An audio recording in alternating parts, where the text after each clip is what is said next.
In the end, Cdma was approved as a 2G standard, and though solutions like DPC and the soft handoff didn't directly cause it to become a standard, they certainly helped it to operate more efficiently once it was in practice.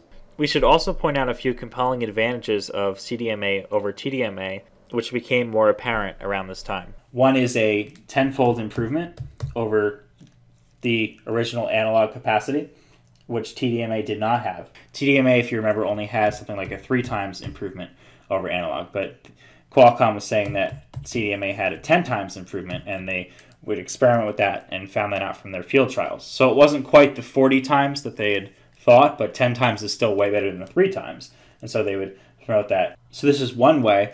Another way that they said that it was better was in terms of security.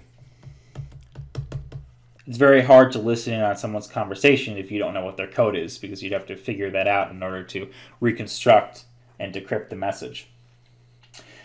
Another one is better voice quality. So Cdma, they were saying, had better voice quality.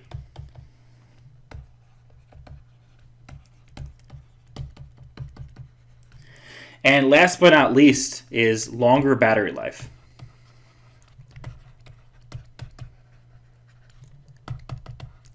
And to see this one, just note that under a Tdma scheme, or an FDMA/Tdma scheme, your cell phone, which is in the cell at any given time, is the only one that's currently transmitting. So we don't share time and frequency at the same time. So we can't have multiple users transmitting within a cell on the same frequency at the same time. So during the time where you have the channel to yourself, you can transmit as loudly as you want to that base station. So you can, it doesn't matter because there's no one else that would be interfering with you.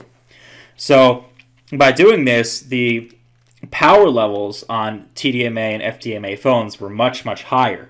And higher power level, we alluded to this briefly before, means that you have your battery runs out and drains much quicker. But under Cdma, we can keep the power levels much lower because we come up with a power level that works for everyone in the network. And then that's a bigger advantage right there. So finally, in 1993, Cdma was approved by the CTIA as a 2G cellular standard. So Tdma was still one of the standards, but Cdma then became the next one. And so it was originally released under the name of IS-95, that was the technical name for it, with revisions that came out, IS-95A and IS-95B, and the brand name for it was called Cdma-1, because that sounds a lot nicer to say than IS-95. And though we have largely moved up to 3G standards, which do solely use Cdma, IS-95 and its revisions are still in use in part of the world in the 800 megahertz frequency range.